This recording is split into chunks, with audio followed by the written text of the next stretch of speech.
Uh, I think the more you want, the true progressive position is obviously help someone to help themselves. And I do believe that the negative side of helping people, I mean, there's a positive side of helping people, but the negative side of helping people is you are conveying the idea that they need your help and they need it in perpetuity, which is dehumanizes and takes away agency from them.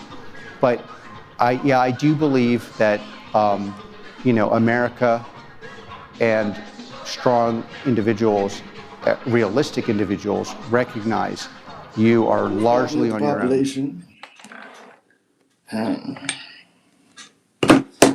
Move this Gundam out the way.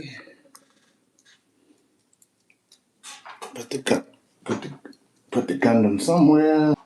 This is a episode, quick little live about a concept, piggybacking on the last episode that I put out.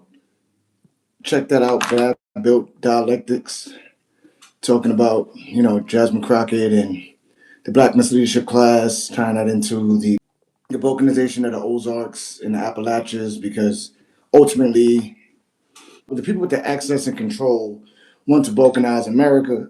So when I repost it, I'll put the link to that episode in there.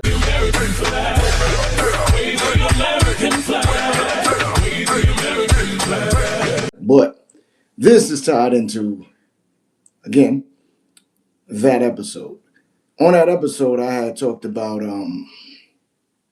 white dialectics that I had found from these two PhDs, because I was looking into something that I had thought about. Because I don't know if you do it, but I tend to do it. If I think of some shit, I'll Google it to see if somebody else is talking about it, just to see if I can find something to piggyback on what I'm talking about, and see if they extrapolated on a point in a different way that I did, or whatever, and just kind of compare notes.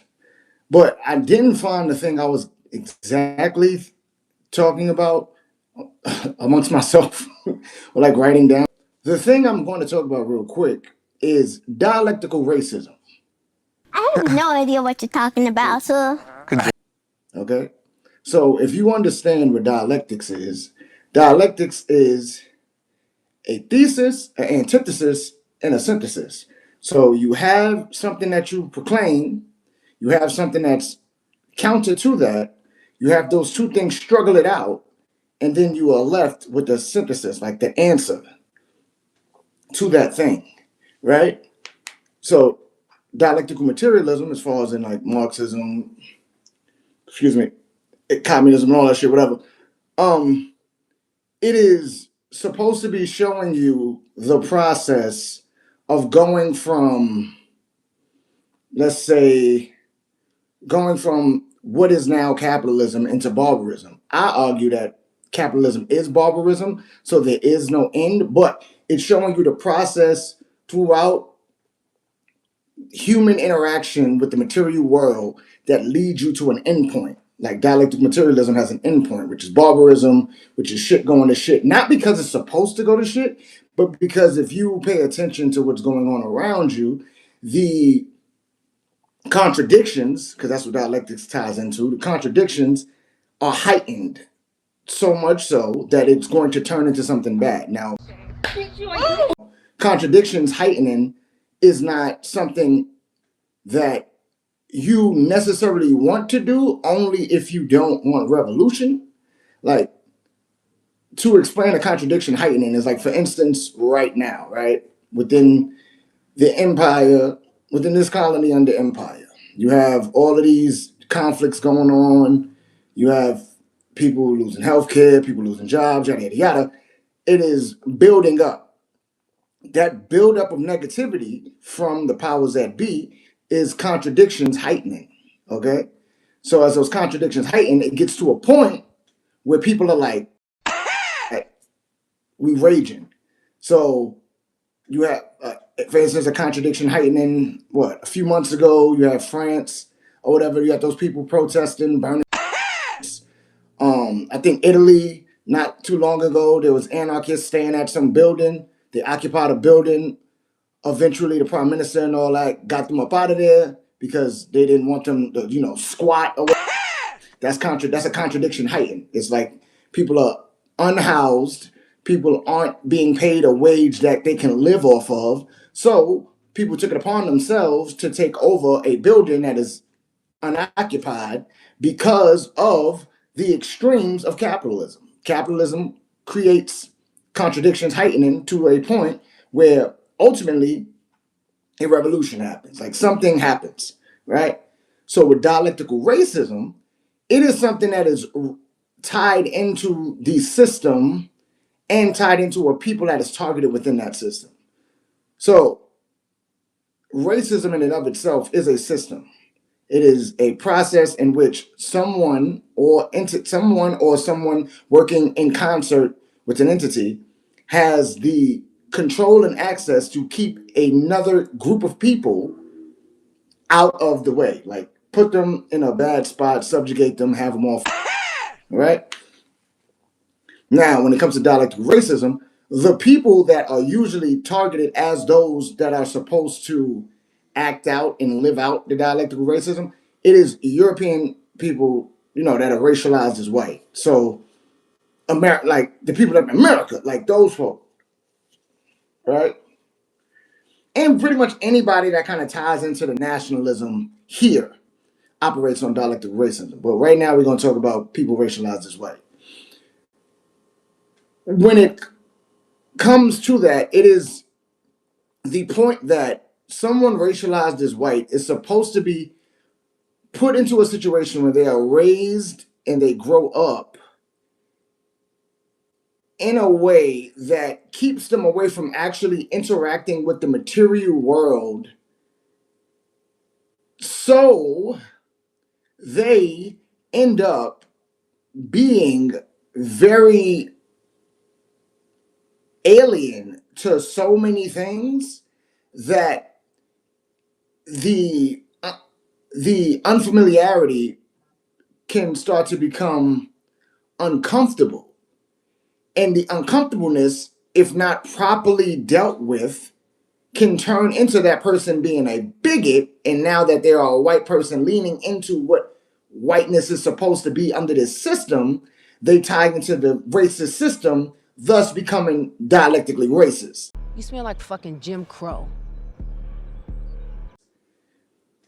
Because this system is made for those racialized as white to be racist. It also kind of ties into the idea of like Afro-pessimism, where it is an understanding that Africans globally within this system are put on the quote unquote lower part of the totem, consciously or subconsciously. That doesn't mean that people can't unify across like class identities and blah blah blah, because class identities is identity politics, whatever. It doesn't mean that.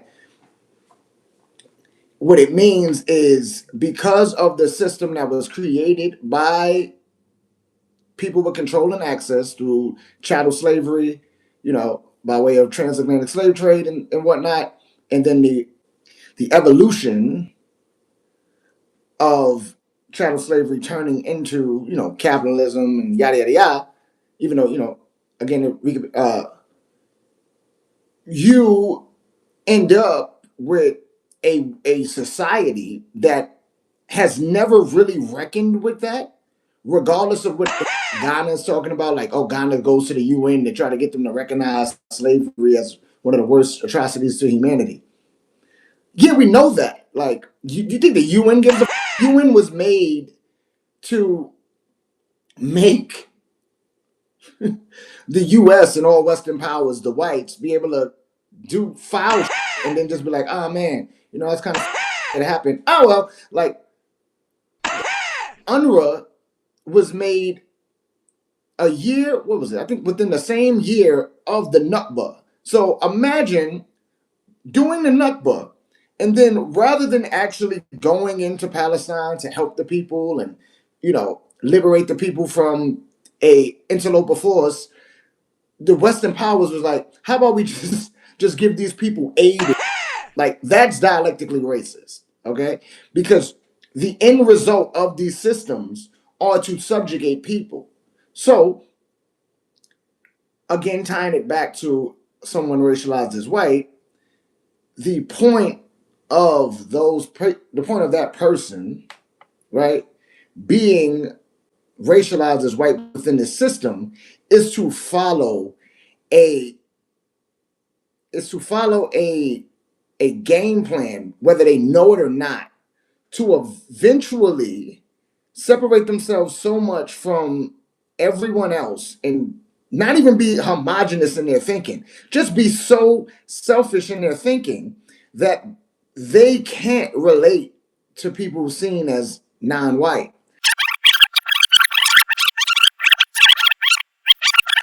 Racialized as white within the system is to follow a game plan, whether they know it or not, to eventually separate themselves so much from everyone else and not even be homogenous in their thinking, just be so selfish in their thinking that they can't relate to people seen as non-white. So they end up just being racist. That's being bigoted. And if they end up in a position of control and access, being racist. So it's like another example of dialectical racism is like people wearing other people's culture in the way that they operate within this world. Great example, like Pink. People think, there's a poll going on, like a bet going on at my friend's work. They think my mom lied to me about who my dad is. Like, they totally think I'm mixed. I'm like, whatever, like, I'm a mutt. We all are. We all came from the same place, God. And that's how I explain it. We're all pink on the inside, whatever you want to call it. I don't care. If you respect me, I respect you. And if you're ignorant, then I don't have anything to do with you, basically. A lot of people come to me, they're like, what's your music, like Portishead kind of thing? And then, or else they've heard the song on the radio first, and like, she's not white. But people need to realize you don't have to be anything to be anything. It comes from your experiences, it comes from where you've been, what you've been taught, and what you've decided to go with and learn. Who else? Jack Harlow.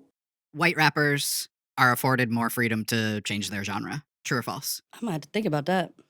I'd like to hear your answer to Joe's question, but also then talk about what I feel is like the radical twist of what you have chosen. Well, I'll piggyback off what John's saying. John's saying you didn't retreat into a whiter genre. In fact, you arguably went deeper into I got blacker. Black music. Yeah. Deeper. What's the other one? White Iverson. What's his name? Post Malone. As much as it is about other people, it's not about them, it's about me and, loving what I made at the end of the day, Yeah, on a new project, there's going to be country, there's going to be rock, folk, hip-hop, everything that you can imagine, put into, my own unique sound, you know what I'm talking about? There's a lot of live instrumentation, a lot of strings, a lot of guitars, keyboards, and all that. We're just making something that's completely cool and different. I'm not a rapper. I'm an artist, I don't make rap music. I might rap, but I don't make rap music. I just make whatever I like. You can't really categorize it or put me in a box or anything, I think it just comes out, I don't want to call it a genre. Justin Timberlake. Inside the Janet Jackson Super Bowl controversy, Janet's partner, Justin Timberlake, has been silent about the embarrassing stunt until now. Tonight, for the first time, Justin speaks out with a candid account of how he was surprised and betrayed. I didn't fly in to Houston until the day of the Super Bowl. Got a call prior to the show from Janet, her choreographer, saying that they wanted to do a costume reveal. Now, I was under the impression that what was going to be revealed in the costume reveal was a red brassiere, a bustier, forgive me. And, got in, didn't really have time to rehearse it, got to the field, went on stage, was in the moment, and when what happened, I was completely shocked and appalled, and all I could say was, oh my God. I immediately looked at her. They brought a towel up onto the stage. I immediately covered her up. I was completely embarrassed, and just walked off the stage as quick as I could. And later that night, I was informed that they wanted me to make a statement about it, and so I did. At the time, I explained what I knew, and now it's turned into an unfortunate, incredibly huge situation.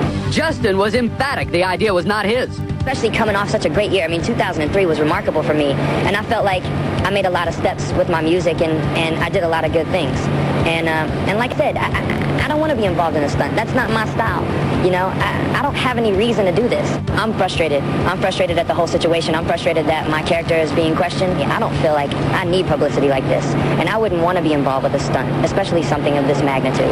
And here, let me just get something off my chest. You know, I've been on tour for the past 3 months. I had a call from my manager to do the Super Bowl, that they were interested in me doing the Super Bowl, and initially turned it down. Got a call from Janet and decided to do it, found out a way to work the performance into one musically, i.e. her song going into mine. Now I wasn't able to be at a lot of the rehearsals. I flew in from Spain the last day. Justin was so steamed, he came back after the interview was finished to say this. So the only other thing that I can say is that I do understand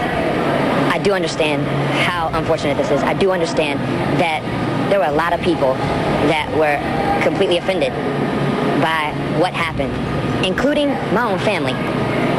And I think that's probably the part that's frustrating the most for me. And it's completely regrettable. It was something that I could have done in her defense that was more that I could have realized than I would have. It was sort of unfair if you consider it 50-50.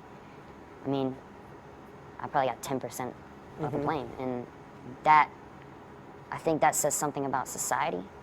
You know, I think that America's harsher on women, and I think that America's, you know, unfairly harsh on ethnic people. I didn't handle it the best way I could have. These are easy examples of dialectical racism. These are people that are racialized as white.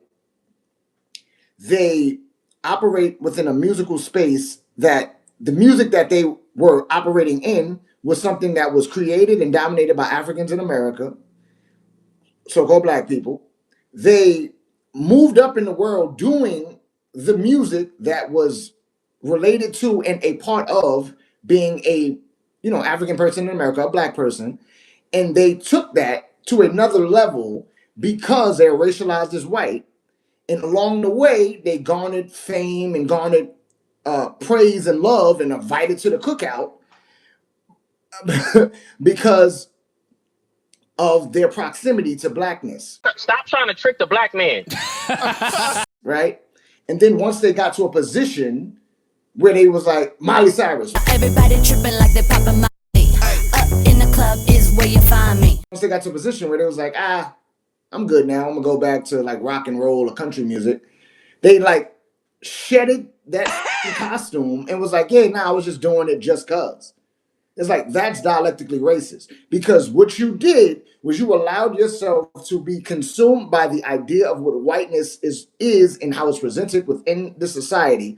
You took on the mantle, you took up the mantle of whiteness, and you exploited a group of people, one of the groups of people that face so much backlash for whatever reason, and you took a part of their culture, because music is culture. You took a part of their culture, you ran off the plug with it, and you was like, yeah, I'm done with this. I'm gonna just go ahead and be white now. Like, that's dialectically racist. Like, Post Malone, I don't know his real name, Justin Timberlake, Miley Cyrus, Pink, Jack Harlow are all racist. You know what? Stop stunning on me about my culture. Like, I'm not gonna go back to Africa and find my roots. The people that you work with that be like, oh yeah, like want to touch your hair and want to speak like slang and calling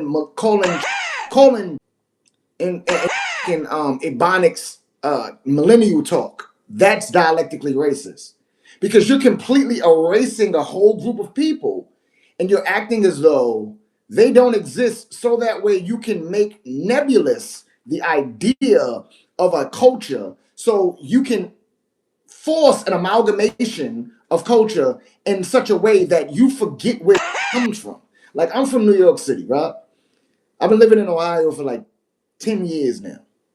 I go out of my way to make sure I don't sound like I'm from Ohio. Not because I got any problems with people that I know here. I made some real close friends here.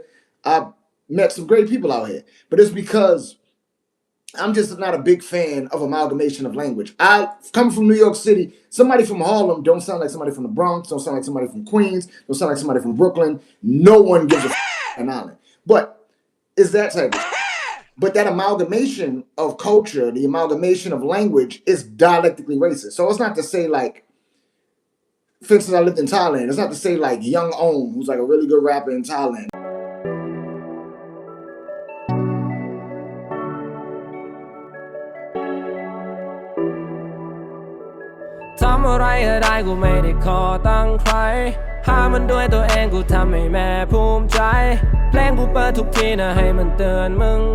Not to say like he's racist for rapping.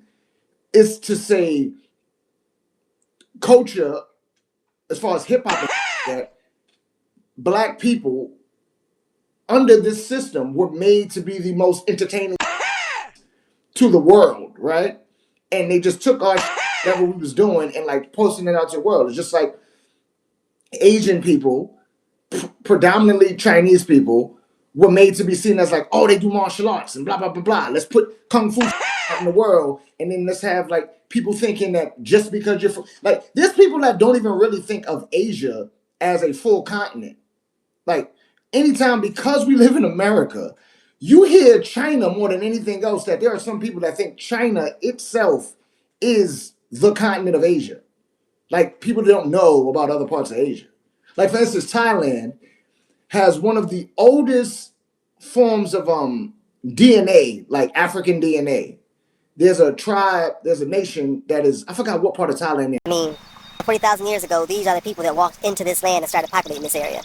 If you zoom all the way out, our entire human story starts in one place, Africa. And around 70,000 years ago, something incredible happened. A small group of Homo sapiens, our direct ancestors, began moving out of East Africa. Just a few thousand people, carrying the oldest DNA lineages still found on Earth. From the Horn of Africa, they traveled east, crossing what scientists call the Bab el-Mandeb Strait, directly into Arabia.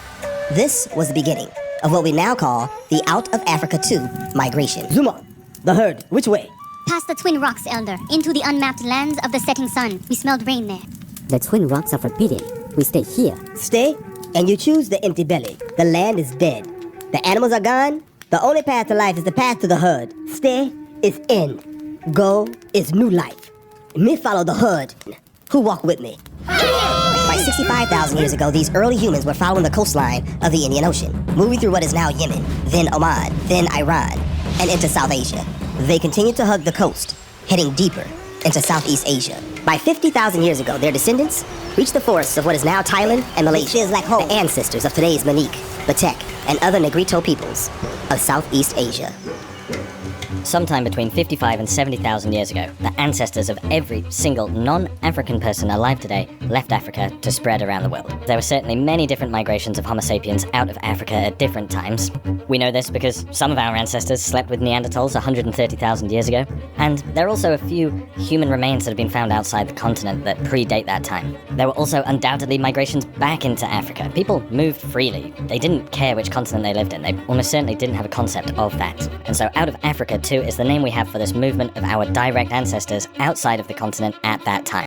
The Manique go by many names: the Mani, the Orang Asli, and for the ignorant, the Sakai. Despite living in these forests for tens of thousands of years, long before anyone ever arrived, they have no recognized homeland. Since they don't have a unified territory, the Manique survive scattered across remote forest zones, spread throughout 5 provinces in southern Thailand. We're here to find one of the most elusive tribes of the Manique that lives deep in the forest. That's the story. We're in the largest city in the southern part of Thailand. This is going to be our base while we try to find the people from Africa who are now living in Thailand. You know, from Africa 60,000 years ago.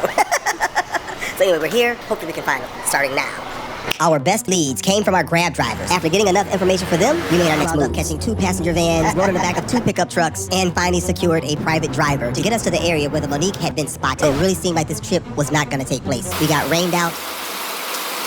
I had a very sour stomach. We got kind of hustled out of a couple of dollars, but finally, after we came to this end of the road, Y'all, we've literally come to the end of the road. There's nothing here. Our taxi had been getting directions to go in a particular direction to find the Mani people, and we were hoping we'd see some more people on the way, but we've gotten to the end of a road. We can't drive any further, and there's no one else around to lead us in the right direction to go.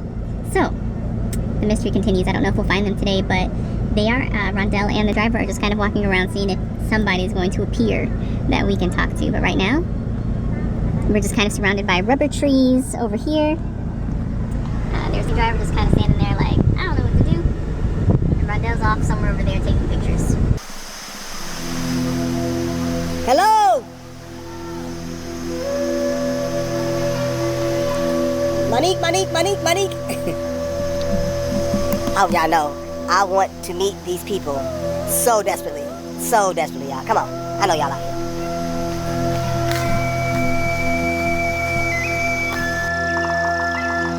So we're leaving, and there's a group of... Sawadee-ka, hello? You are... Monique? Yeah! My name is Rondell. I just wanted to say hi. Your name?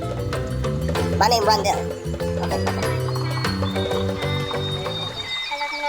Wow, I love your hair. Okay. The oldest tribe. Right? That's because humans came from, they used to think it was an East African thing, like they all came from Ethiopia, but now scientists are realizing that it was a Pan-African situation where humans had mass migrations, and then now they're thinking that there was also a mosaic kind of evolution where there were like two separate groups of humans and some evolved different. Like mosaic evolution is like you can have the same species, but some will evolve differently or quicker than the other. They're still the same species, but just one evolves differently. So they're thinking that kind of happened, which when you think about it makes sense. Again, when you think about it, Pan-African evolution of humans, everybody leaving the continent, going all over the world, like melanated people are all around the world because the closer you are to the equator, the browner you be. That's why you go to New Zealand, all these places, you got black folk there. That's because the closer you are to the equator, the darker you're going to be. Nevertheless, the idea of dialectical racism is to create a position, especially within the States. I'm just speaking for America.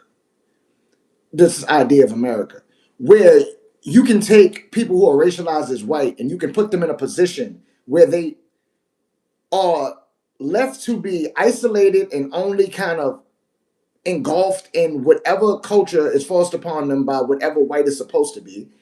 They are taught through media that everybody is different. And I don't mean different in like, oh yeah, like meet your friend, like that different. I mean like different, like scary different.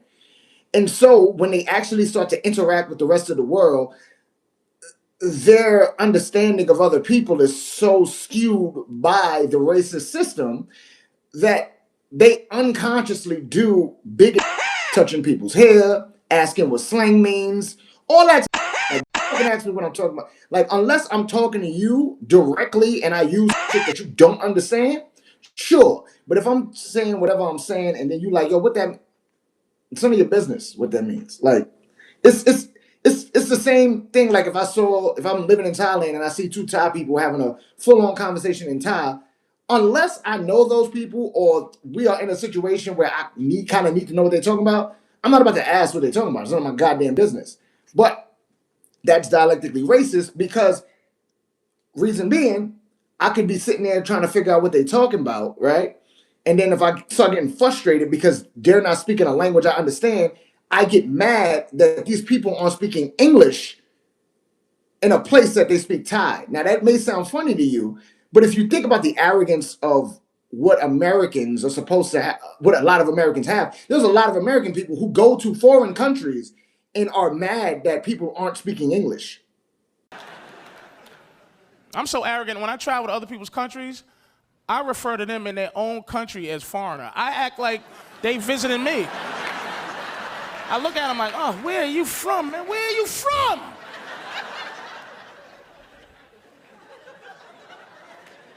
Like clothes you got on, foreigners? Oh, what is this language you're speaking here in Turkey?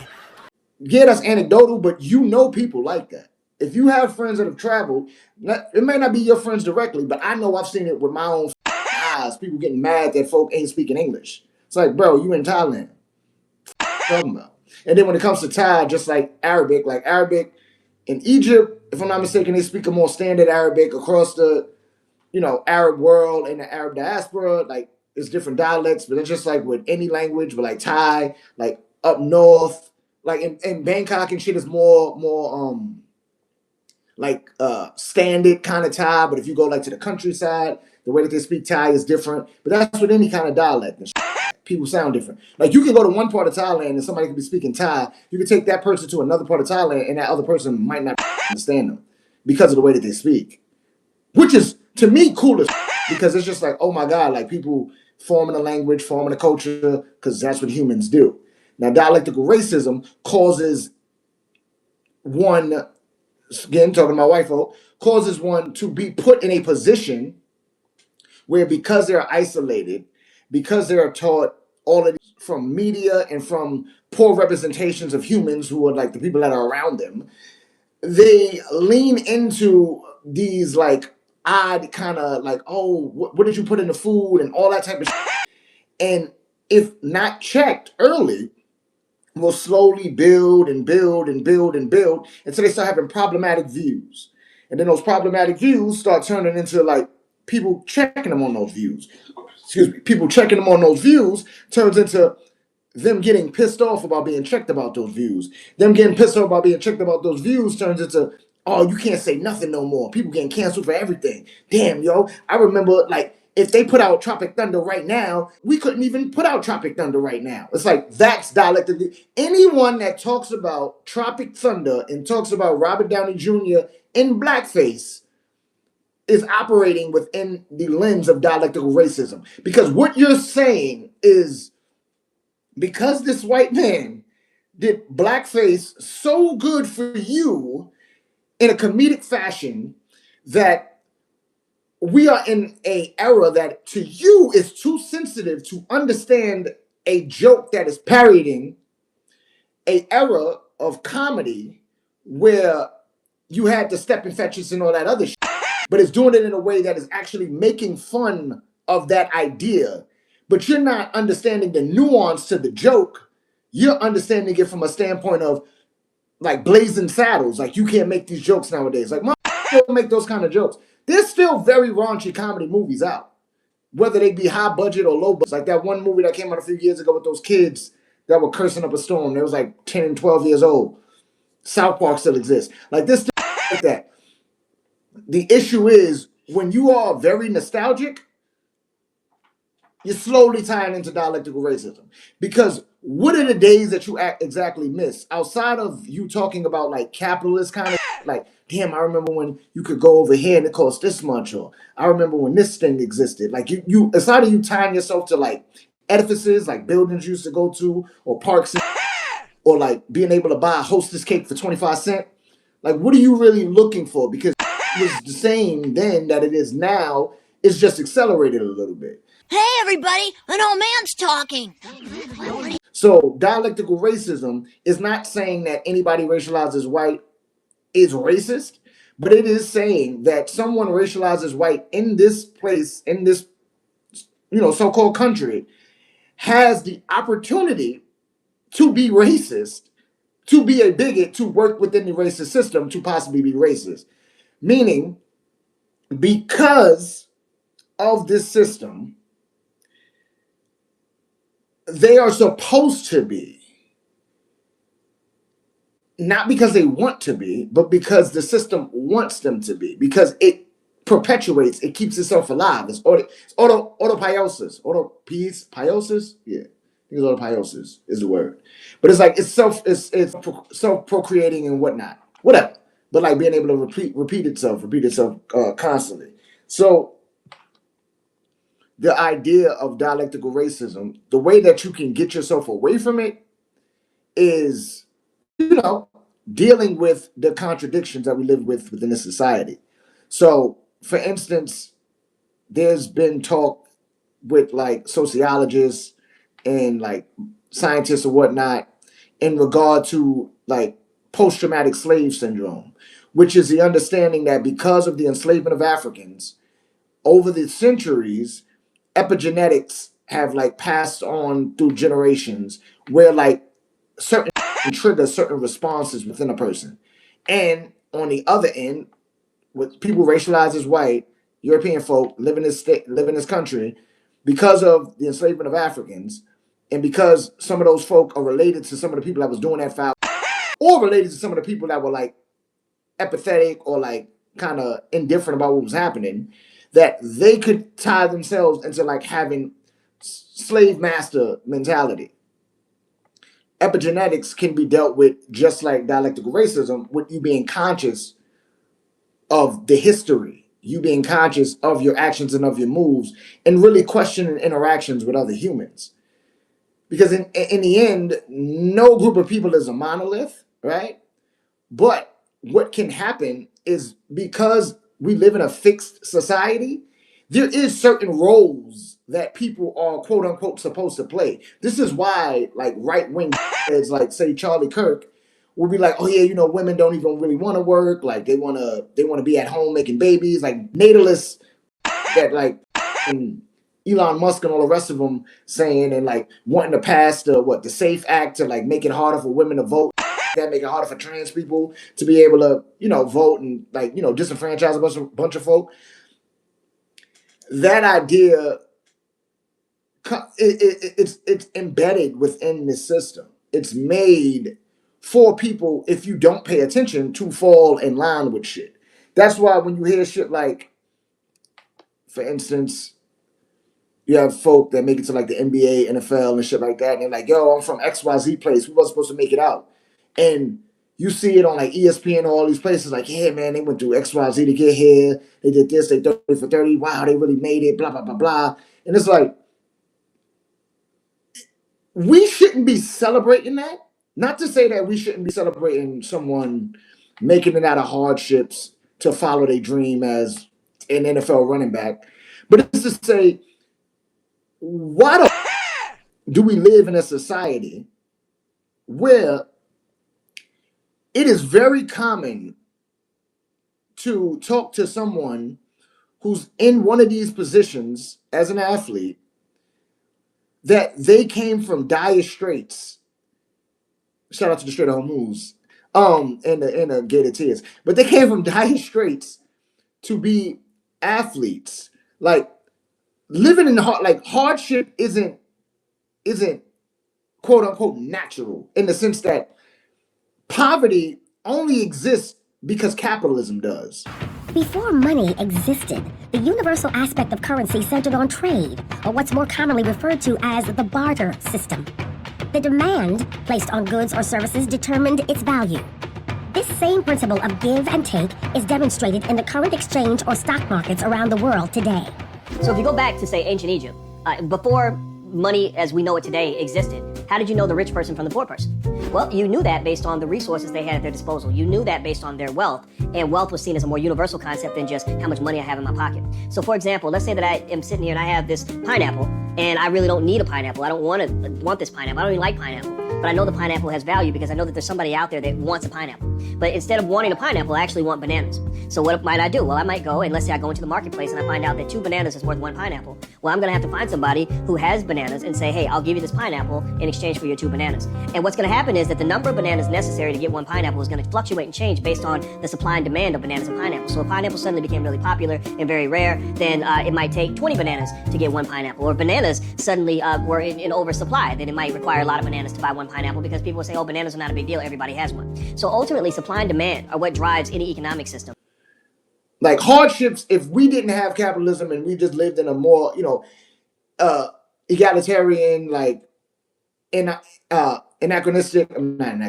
anarchist society, we would be way better off. There would still be shit that's hard, but like people not being able to eat, people not having a place to live, people being imprisoned, people being addicted to drugs, all of that is the fault of capitalism.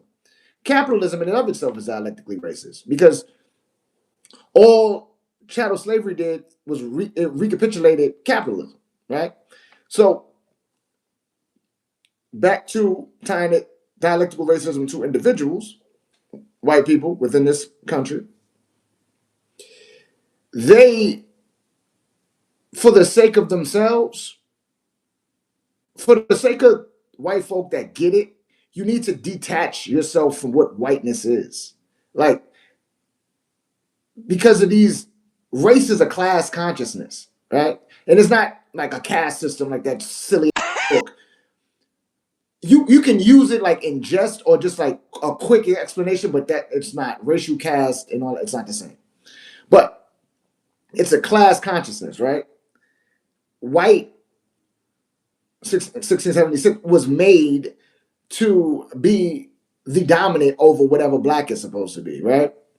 So in actuality, the person and the group of people that can actively stop racism are anyone that believe that were told that they're white. Like if you just renounced being white and you just were Tom, you just were Sarah, you from Brooklyn, or you just were Tom and your family's like from England, but you're not white. If you just start slowly removing that, and I say that to say like a perfect example, there was a dude he was interviewed on one of these YouTube shows, but he was a former white nationalist. Like, recruiting a neo-Nazi was 2 steps, basically. The first step was to get this kid to identify as white. Typically, if I have an archetype called Joe Pissed Off White Kid. If I'm talking to Joe Pissed Off White Kid, the first thing I have to do is convince him that he's a white man, and that's how he should identify himself. In the late 80s, most people racialized as white didn't identify themselves as white. If I asked Joe who he was, he would say, I'm American. My family's Catholic, we're Democrats or Republicans, whatever. There's going to be all sorts of ways that they identify themselves other than racially. So I have to stop him in his tracks and be like, listen, white man, whether you like it or not, the enemies of our people identify you as white. You don't have a choice about that. And the white race is under attack. If you don't join us and fight back, we're all going to be wiped out. I have to get that across to this kid, and he has to buy into it before I can proceed to step 2, which is to make him feel persecuted because he's white.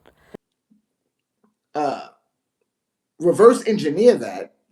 You have to realize that you aren't white, that you're just Tom from Brooklyn, that was created so that there can be a separation between you and your neighbor, and where because cultural differences is cultural differences.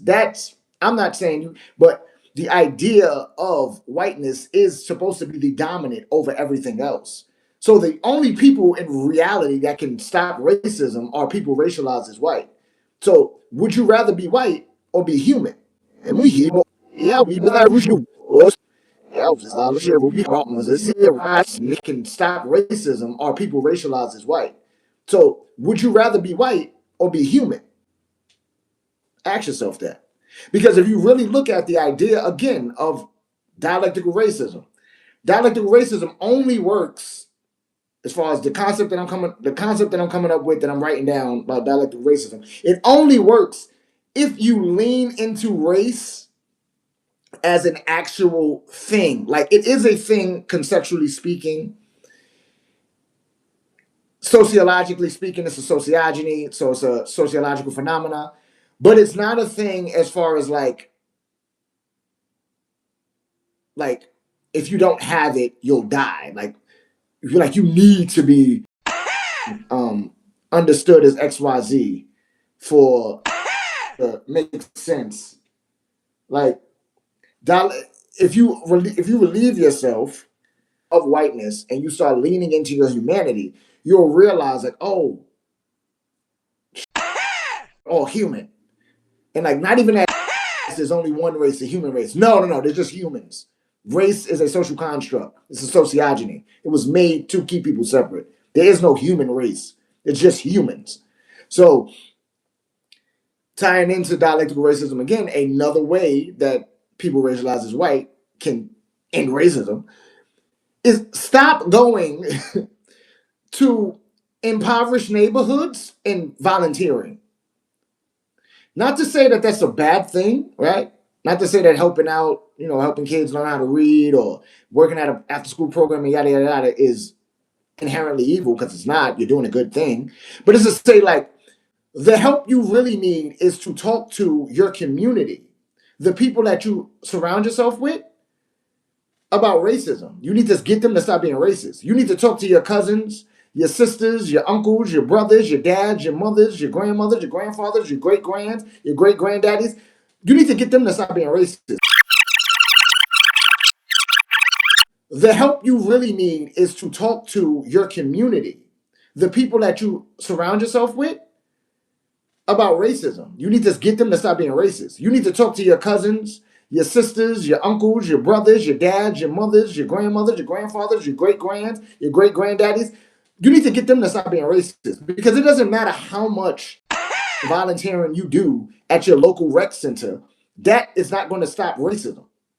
All you're really doing, honestly, is you're just keeping it afloat. You're just keeping the status quo. You're playing into dialectical racism, where you yourself are realizing, like, oh, I have to be white savior. Like, you may not feel like you're doing that. You may feel like you're down, but you're being white savior by thinking, like, yeah, you know, I work at an inner city school and I help these kids out and blah, blah, blah, blah. But in reality, you're connecting yourself to a situation where you're playing out like you'll just be fucking, what's that lady's name in goddamn Dangerous Minds?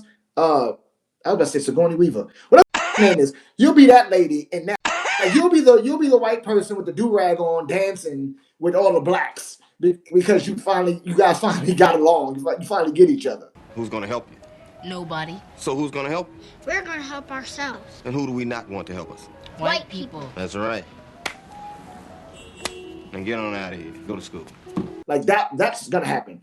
That's dialectically racist, because even though you're doing a good thing by like working at a school, working with kids, volunteering at a soup kitchen, yada yada yada, there is still a pity that is involved rather than an anger. You know what I'm saying? So like you still are pitying these people rather than being mad, like, wait a minute, I need to talk to people that look like me about this shit. Like, it's dialectically racist for someone who understands out of my mouth and then be like, yeah, you know, my brother, my granddad, or whatever, they super racist. You know, I don't deal with them no more. No. I'm not saying that you have to have to be best friends with your racist father. What I am saying is you need to let your racist father constantly know about himself, and you need to be in the same spaces as your racist father. You're lighting a damn cross in your own yard? Oh, see, that's not a cross. That's a T for tolerance. It's a T for truth. It's a T for turning the corner. That's a T. That's a T for team, because I understand it now. Now we're all on a team. You're my teammate. Right, hey. Because you separating yourself from that community is just allowing them to just run free and do the they're already doing. So all you're really doing is helping little Jaquan learn how to read until he eventually gets shot by the cops. That's not really 1 + 1 is now 17. It's not making sense. That's dialectically racist. So again, systematically speaking, dialectical racism is made to make people that are racialized as white play out the role that they're supposed to have within society at large, in mass. They are supposed to be the people that dictate the where you can, like I spoke about in the podcast episode that I'm going to link to this, you can be white because white is supposed to mean dominion over others when you play, but that whiteness is tied to capital. It's tied to like a teamocracy, where like people with capital, people with land and can vote and be enfranchised and blah, blah, blah. But it's also the other end of whiteness where you think you're those people. It's the little whites. It's like, if you know about the Haitian Revolution, there was the big whites and the little whites. The big whites was the landowners, the capitalists, the peaceful folk. The little whites was the people that were like, either they were indentured servants or they didn't really have bread like that, but they were also helping out Haitian people fight against like they were keeping the revolution alive. Like, shout out to Dessalines. I know people love Toussaint, but Toussaint sold out the revolution. That's why he ended up getting kidnapped and going back to France. Dessalines was like, nah, we gotta smoke everything. If you don't know much about the Haitian Revolution, I did a little live on it, but please look up the Haitian Revolution. People talk about Toussaint a lot. Again, he did a lot, but it was more than him. And you need to look up Dessalines, because he was Toussaint ended up capitulating to the bull and trying to enslave. He was doing, nevertheless, operating dialectical racism. Dialectical racism is a systematic problem, and the systemic issues can be propagated and proselytized by anybody. Like, I could operate within dialectical racism. I can't be a racist. I can be a bigot. I can't be a racist because I don't have any control or access. Like, Jay-Z can't be a racist because he doesn't have any control or access. Yeah, he is petty bourgeois. I'm not comparing myself to Jay-Z. I'm just showing like the extremes. Yeah, he can be petty bourgeois, but in reality, his can go like that if they wanted to. But the people that own him, like the record labels, like the people that he worked with to bring the stadium to Brooklyn, those people are the real racists and capitalists. Jay-Z can be a bigoted piece of as far as because he has a class consciousness. He operates within the class consciousness of capital. He's a capitalist, but he's not, though. He's petty bourgeois. He thinks he's a capitalist because that's what he wants to be. But in actuality, those kind of people are just at the feet of capitalists. They aren't in the position that they think they're in.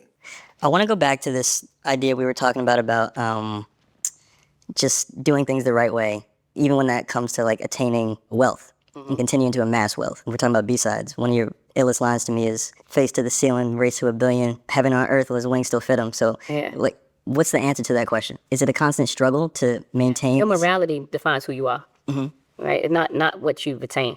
It's not a dollar amount that changes you. Yeah. And if so, what is that dollar amount? When does it start? Is it 100,000? Is it 150? Like at what point, if it's a cutoff, if it's like all millionaires are bad. Yeah. Okay. So at 999,000, I'm good. It can't be that way, right? It doesn't make any sense. The system is set up against me, against us. But I'm talking about my specific struggle. Yeah. Everything was against me. My talent, not taking advantage of people, not taking advantage of a system, not creating tax loopholes, not just taking from other people. No, my talent pushed against all the headwind. And with that success, I've done things with my reach that I wanted to do that was helpful for a lot of people. Yeah. And with the system that we have, what are you going to do? Because I don't believe in that the idea that someone has a certain amount of money, it defines their personality. So when you have like an example like that versus like the kind of, I would say, commonplace public perception that someone would say all billionaires are bad or no one should have $1 billion. Like, what's the tension in that? I got to give you the honest answer. Please. There's no tension. Yeah. I don't give a fuck what you say. You can believe what you want to believe. Right. You know, and people behave the way they want to behave. You was who you was before you got here. You was who you was before you got here. Yeah. That's the makeup of your person. You're going to believe what you're going to believe, and you're going to behave the way you behave. Again, you can go like that. And I say tying that back to me in regards to how I can play into dialectical racism is if I lean into whatever masculinity is supposed to be within this society, how Black masculinity is presented within this society, especially through the dialectical racist lens, where I'm supposed to be hyper aggressive, hypersexual. Also, I'm not supposed to be bright, and then also I'm supposed to be very cunning about stealing. You know, I'm supposed to be all these things. I'm supposed to be a womanizer. Like all those things are dialectically racist because you're just destroying. You're actively playing into the system, right? Dialectical racism is giving in to the societal roles that were created by the people with the ultimate control and access. So the role of people that are racialized as white is to be the overseers of all those that aren't. The role of everybody else is to play that role under the whites. The role of the ones that want to be like the whites is to suckle at the teat of them like a Jay-Z and be the little whites. So it's not that you'll ever be in Master's house at Master's table. At the very least, you'll get like a doggy bowl and be at the side of Master's table, or you'll be at the foot of Master, but you will never be in a position of Master. These white men are dangerous. And that's the beauty, for lack of a better term, of dialectical racism. It's the beauty of the system because the system of racism can be proselytized and promoted by anybody. But the people that actually benefit from it in a way that it works out in their favor aren't usually the people that look like you. Like Jay-Z benefits, again, bringing him up because he's a piece of shit and he has fake hair. His locks are fake. It's not real hair. But I'll have the plantation master poison. He is a dialectical racist because if you look at what he did to the Fort Greene area in Brooklyn, bringing that goddamn stadium, forcing rents to go up, moving everybody out, up the neighborhood, that's dialectically racist because you're destroying the neighborhood for like gentrification, for like urban planning bull. Like you're actively going at it, but it works perfectly for you because since you're racialized as black, you're seen as like, oh nah, he's just getting money and like look at the black man, like he's just like us, blah blah blah. It's like no, he isn't. His class consciousness, he knows who he is. He knows what team he reps. Now, I'm not gonna say he's super aware of it because I don't like putting my brain in other people's heads. But what I will say is at the very least, he understands where the money is. Like he calls himself a capitalist. So at the very least, he gets that much. So the dialectical racism, again, like who else? There's so many white people that operate within this goddamn framework. Everybody. Because there's just so many. An easy one, like a Donald Trump, right? Donald Trump is everybody's already said the things. He's a Nepo baby. He's a bigot. He's a rapist. He's a sexual predator. I feel like I can say that on here. He's all of those things, right? But in the early like 80s, 90s, like that, early 2000s, he was like beloved by the quote unquote hip hop community. But in reality, he was beloved by folk who wanted to be capitalists or who wanted to be cool, who were playing into the like businessman, I'm getting money, blah, blah, blah, blah kind of operation. But in actuality, you were just really trying to suckle at the teat of somebody who you thought was in a position to put you in a better societal spot on this totem. So that way you're not never going to be master, but at the very least you can be overseer. And that's dialectically racist because you're trying to play into that positional role. Like you're trying to be like that. Like you're somebody that would say that drapemonia, what is it? Drapemonia? Is that the word? That white man made up that said that enslaved Africans don't want to be free. They actually want to be enslaved. Drapemonia, whatever. But you playing in that. So that's what dialectical racism is. The idea of dialectical racism is not that every white person is racist. It's not that every person that's non-black is racist. It's not a poor understanding of Afro-pessimism. It is an understanding that this system is made for roles to be played because we lived in a fixed society. So it's cyclical on purpose, not by some kind of chance. It's on purpose. So since we live in a fixed society, people are supposed to play a certain role. A lot of people don't, or they do and don't realize it. And when it comes to people that are racialized as white, they can easily play into the role of becoming racist or becoming a bigot, becoming a racist as far as like being able to work into the system, get money, be a capitalist, yada, yada, yada, or just a bigot at the very least, probably still get money, yada, yada. But they can do it easier than everybody else because they are forced to be shielded from a lot of Now, this isn't to say that every person racialized as white is living in a picket fence suburb area.